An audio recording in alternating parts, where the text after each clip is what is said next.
اسلام آباد میں احتجاج کی اجازت کے لیے پی ٹی آئی کی درخواست۔ اسلام آباد ہائی کورٹ کا ضلع انتظامیہ کو پی ٹی آئی کے ساتھ مشاورت کا حکم۔ 12:30 بجے آگاہ کرنے کی ہدایت۔ جماعت اسلامی مہنگائی اور بجلی کے بلوں کے خلاف آج احتجاج کرے گی۔ دھرنا روکنے کے لیے اسلام آباد کا ریڈ زون سیل۔ شیخوپورہ سمیت پنجاب کے کئی شہروں میں جماعت اسلامی کے دفاتر پر چھاپے۔ پنجاب بھر میں 28 جولائی تک جلسے، جلوسوں، ریلیوں اور دھرنوں پر پابندی آئے۔ وزیر اعلیٰ خیبر پختونخوا علی امین گنڈاپور آج بنوں کا دورہ کریں گے۔ جلسہ عام سے خطاب اور عمائدین سے ملاقاتیں کریں گے۔ ایپیکس کمیٹی کے اجلاس میں خیبر پختونخوا حکومت نے بنو جرگے کے تمام مطالبات تسلیم کر لیے تھے۔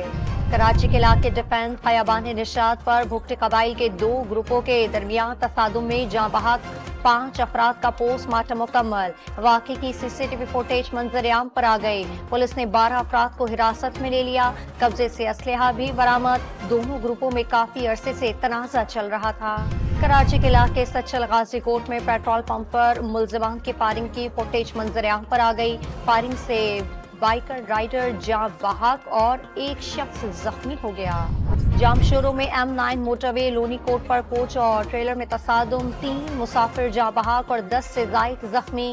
حادثے کے بعد ٹریلر سڑک پر الٹ گیا، ٹریفک کی روانی متاثر۔ گجرات میں طوفانی بارش سے گھر کی چھت گرنے سے بچہ جاں بحق، چھت کے ملبے تلے دب کر والد اور بہن بھائیوں سمیت 5 افراد زخمی بھی ہو گئے۔